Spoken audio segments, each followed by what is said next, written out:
so welcome back to my channel. My name is Hoda, and today I want to talk to you about how to write AAC speech and language goals. So hopefully by the end of this video, you watching this as a speech language pathologist will have learned a lot about AAC goal writing. When I look at an individual who is using a device as their way of communicating, I automatically think of 4 competencies. So the first competence is linguistic competence. This pertains to the child's ability or the child's understanding of language through their AAC device.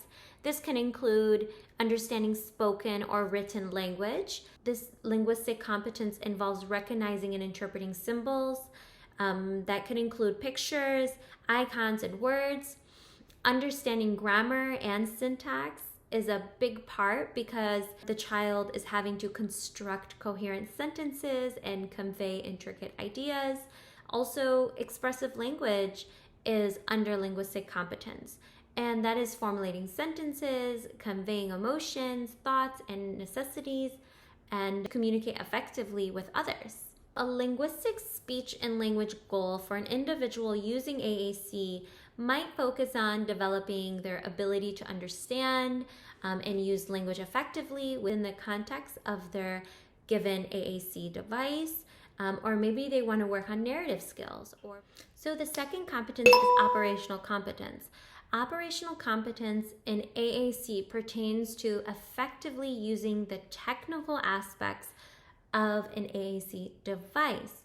So operational competence includes understanding the device, navigating menus, selecting symbols, utilizing switch controls, personalizing the system, troubleshooting issues, maintaining the device, and integrating it into different contexts.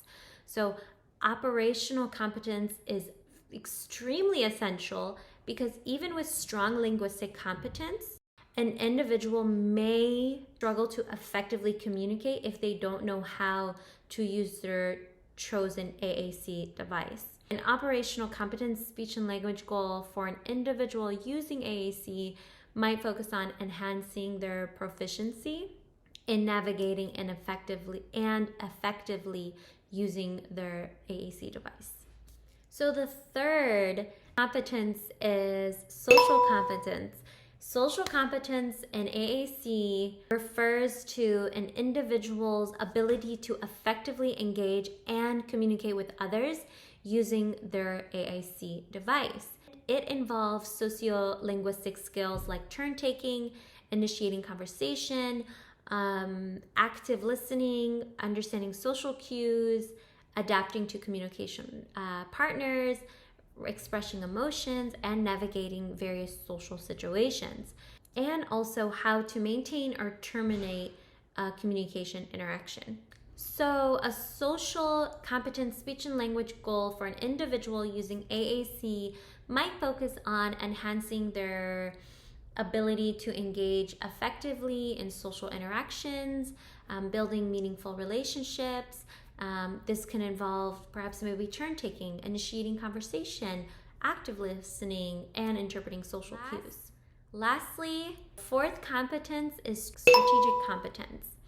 Strategic competence is when the child effectively uses communication strategies to overcome challenges and or enhances their communication when using an AAC device. So strategic competence involves the skill to choose strategies to ensure clear communication, handle communication breakdowns, adapt to different listeners, and adjust to various communication situations. So a strategic competence speech and language goal for an individual using AAC might center on improving their ability to employ effective communication strategies to enhance their interaction and navigate various communication scenarios using their AAC device. Last thing I would like to mention is for all of us to take into consideration the impact of memory demand that AAC users deal with on a daily basis. One memory demand I can think of on the top of my head is symbol complexity. Symbol complexity or icons that may require more memory storage compared to simpler ones because the symbols can have multiple meanings. You can click an icon, and that icon can lead to several other different icons.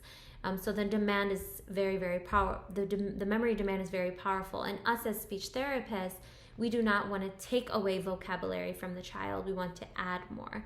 But we also need to be considerate of the memory demand that the child has. That is it for me. If you have any questions or comments, thank you for hanging out with me today. I really appreciate it. See you all later. Bye.